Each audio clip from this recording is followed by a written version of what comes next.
Hey everybody, it's Andy. In a recent video, I compared some of the maximum sized carry-on travel backpacks that I have. In this video, I'm going to be talking about a bag that, well, it's not that max 45 liter size, fits into that large size range between 35 and 45 liters. This is the Bellroy Transit Backpack Plus. If you like content like this and want to see more, please like the video, subscribe to my channel, and leave a comment below. It really helps me out. The Bellroy Transit Plus comes in at around 38 liters, so not that maximum carry-on size, but still pretty big.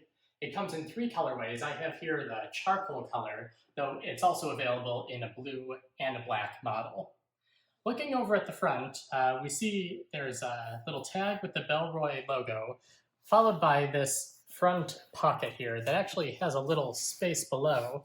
I don't know if there's any practical reason for this space below. Maybe it's to give some extra depth to the pocket, or it could just be something aesthetic. Looking over at the bottom now, it's a pretty flat bottom made out of the same material as the inside. If you try to stand it up, it doesn't stand though, so it is at a slant, likely to make it more comfortable for the wearer. The left and the right sides of the backpack are the same. Over here, it's a smooth exterior with this pocket on the side that's used for a water bottle. I don't have anything in this one, but if we look on the other side, I'm able to fit a camelback chute. This is the 20 ounce size. Also, this side of the bag has a carry-on handle, or a carrying handle. Over at the top, there's a quick access pocket, chapstick inside of there. It tends to favor the top of the bag, so it goes up this way instead of down into. So I can fit, about the depth of my fingers in there, and it goes the width of the top. There's also another carrying handle right here.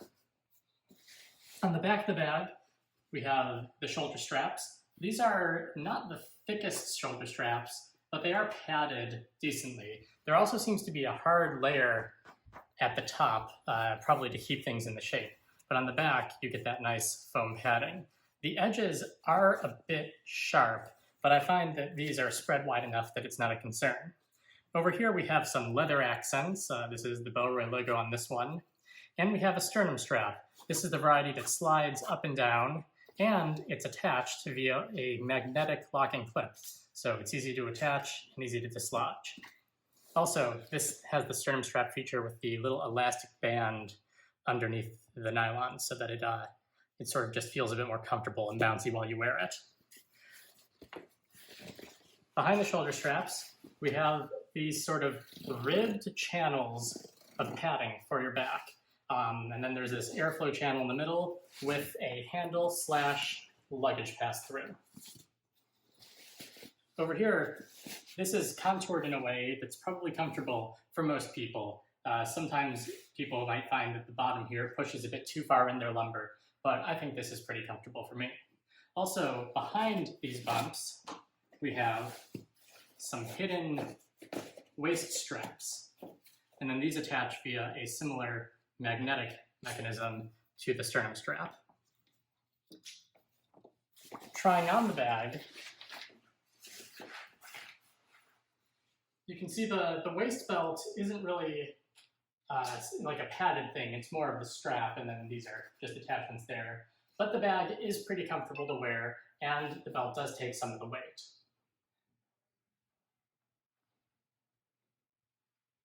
All right, now let's take a look into some of the pockets. Over here in the front, as you saw earlier, there's this front pocket with a zipper opening that goes down vertical. Inside of here right now, just to remove them, I was able to fit my iPad and my Nintendo Switch. It's a bit difficult to film in here, but there is a few bits of organization inside this pocket. First, we have this little tab. It's a plastic opening that you can move around a bit, so you can attach your keys or something like that. Now there's also 2 pockets here. There's this one gray pocket that goes all the way in the depth across the bag, and it has this nifty feature that I really like. You can see right here there's some extra stitching, so if you stick an item in the pocket and then you tilt the bag this way, then that item is not likely to fall out. And I can demonstrate with this chapstick here. I can stick it in and slide it down so it's right here behind that stitching. And if I shake the bag a bit, that chapstick's not going anywhere. Looking over at the front then, there are also 3 pen slots. Over here I have in one of them a Pilot G2, and then the other I have this TWSBI Vac Mini. Now over at the top of the bag we have that laptop compartment. It has a horseshoe zip and it opens up like so. Over here there's room for the laptop. I have here my 13-inch MacBook Pro, but they advertise that it fits up to a 15-inch laptop. Now, this is a false bottom, so the laptop doesn't go any farther down than about here. So if you set the bag, you're not going to worry about your laptop hitting the ground. Also, inside this pocket, we have this inner pocket with a nice zipper here. And inside there, you can put items like your laptop accessories, maybe your charger, a mouse, whatever else you need. I have here my Tombin side effect, and this is where I put all the items I need when I travel, including a travel set of the cables that I use. And that fits in here just about perfect. Also, the liner in here is a nice soft fabric, so you don't have to worry about it scratching up any of your fancy tech. All the zippers on this bag use the YKK. The exterior ones have the AquaGuard coating. And these aren't the normal like size 10 zippers you'll see in a lot of travel bags. I think these might be their size 8 or size 5. So while they do zip up well and easily, I think it could be a bit easier. Also, I really wish there was a little pull tab here for me to hold on as I'm squeezing it open or closed, because when the bag is full, that can be a bit difficult. Though I can understand why they'd leave that off for the aesthetic. All of the zippers on the exterior have these nice leather zipper pulls with a nice hook on, and the main compartment has the locking model, so if you have something sensitive, you can keep that nice and tight. Looking into the main compartment now, we have here a nice clamshell style opening. In the lid, there are a few pockets. Over here, we have one. It goes about the depth of this mesh. This is a pretty stretchy mesh. And I have here a Tombin 3D organizer pouch with some sanitary items. There's also this side pocket that goes all the way across the length, including behind this. And here I just have a hat and gloves in case it gets cold. Inside the clamshell, there's enough room for a few items. Here I have a down jacket, my toiletry kit, a Peak Design packing cube in the small size, a Peak Design packing cube in the medium size, and now it looks pretty open. On this side, there's actually a stretchy, meshy pocket with an elastic top. Here I have an extra rechargeable battery here. And on the other side, there's a similar pocket, but this one has a zipper opening. Now, one thing I want to note is that all of the pockets in this bag tend to share some of the same volume. So I don't have this full because I have that water bottle in that I showed you earlier. So if you have a water bottle, it might be harder to access these side pockets. Also, I wasn't using it, but there's this nice elastic strap if you want to keep things in. And this uses the same magnetic buckles as the sternum strap, which I guess had an upside down. There you go. You'll notice this big lump here. This is that pocket from the inside of the laptop pocket where I have my Tombin side effect. I left it in here so you can see how it uses up that space. And over here, this brown or gray mesh is the pocket at the top where I had the chapstick. Overall, though, this is a pretty spacious main compartment.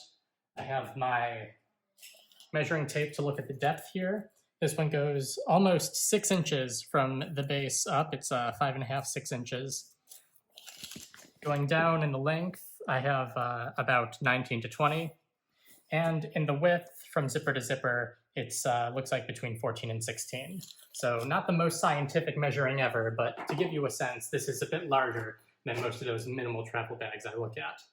The Bellroy Transit Backpack Plus comes in at about $290. so it's not on the inexpensive side. Still, a lot of craftsmanship and thought went into building and designing this bag. If it's a bit bigger than what you want, they also have a smaller size in the 28 liters that's about $240. Overall, I would say this bag has a lot going for it. It has a really sleek look compared to some of the other travel bags you might see, and it has a well thought out set of pockets. Still, I find that the pockets sharing volume is a bit annoying if I'm trying to fit everything in, and it's sometimes difficult to reach the front pocket when the inside is pretty full. Overall though, I really like this bag, and I think it would be great if I was going on a one-bag travel situation where I was able to fit everything I want right in here. If you like content like this and want to see more, please like the video, smash that like button, leave a comment below, and subscribe to my channel. It really helps me out. Thank you very much, and have a nice day.